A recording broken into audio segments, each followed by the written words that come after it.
The embattled president of Venezuela, Nicolas Maduro, says he is ending diplomatic relationship with the United States. This comes just hours after President Trump officially recognized an opposition leader as the legitimate president of Venezuela, and it comes after days of violent protests in the country. So let's first begin in Caracas with Stefano Pozzebon covering all of this. And Stefano, can you give us a little bit of context as to why Maduro would have said this, and where would these diplomats go?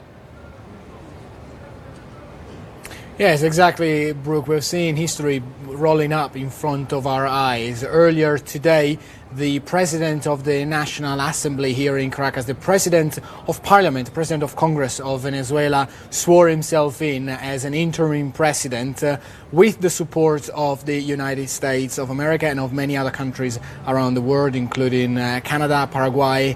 These triggered an escalating reaction, and Nicolas Maduro has announced just minutes ago that he is ending all political and diplomatic relationships with the US, and is giving them 72 hours for the consular staff to leave Caracas, so as early as possible. Really, situation escalating dramatically. We have seen clashes of words played in front of our eyes for the past 2 weeks. The Vice President of the United States, Mike Pence, spoke with Juan Guaido, the President of the Venezuelan National Assembly, here to reiterate his support, to say that the United States are on the side of the anti-Maduro opposition here.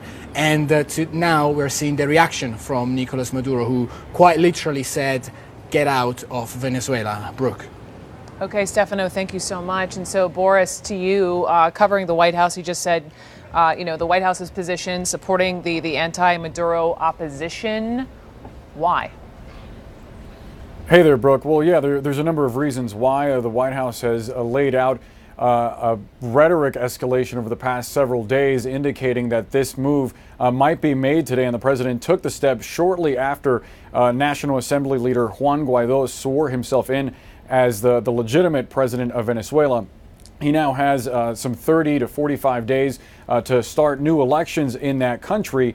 From what we understand, the White House was expecting that several other countries, not only Latin American countries, but European nations, would also recognize him as Venezuela's legitimate leader. The big question now, with Maduro breaking off relations with the United States, is what happens specifically at the pump with oil. These two nations for years have tossed back and forth rhetorical grenades at each other, but they've maintained a relationship when it comes to the trade of petroleum, of gasoline, and other related products.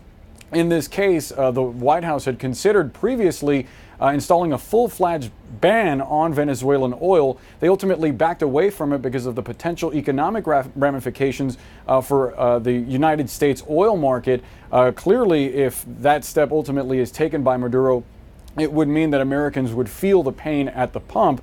We should point out, earlier today, the White House held a call with some NSC officials, and we were told on background by one of them that the White House has, quote, barely scratched the surface of what the United States can do to inflict pain upon Maduro economically. Exactly what that means going from here, we don't know yet. I've already reached out to the White House to find out exactly what they plan to do after Maduro's declaration.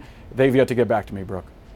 And the diplomats, Michelle Kaczynski, you cover the State Department for us, and if they have 72 hours to get out, how? Yeah. Where do they go? What's the story there? Well, they're going to have to leave. I mean, this reaction came swiftly and harshly, as we might expect from Maduro after the U.S. declared him not the legitimate leader of Venezuela. Mm-hmm. So we've seen these kinds of expulsions before. I mean, we saw them just in the past year between the U.S. and Russia with, your diplomats need to leave by Friday, and then, well, your diplomats need to do the same thing. But this was tit for tat, and those could be replaced. But this is Maduro ending political and diplomatic relations with the United States. Here's what he said during his speech just this afternoon. The imperial government of the United States is leading a coup attempt against us in order to install a puppet presidency that they can control in Venezuela. I have decided to break all political and diplomatic relations with the U.S. Get out, leave Venezuela. We have our dignity, damn it.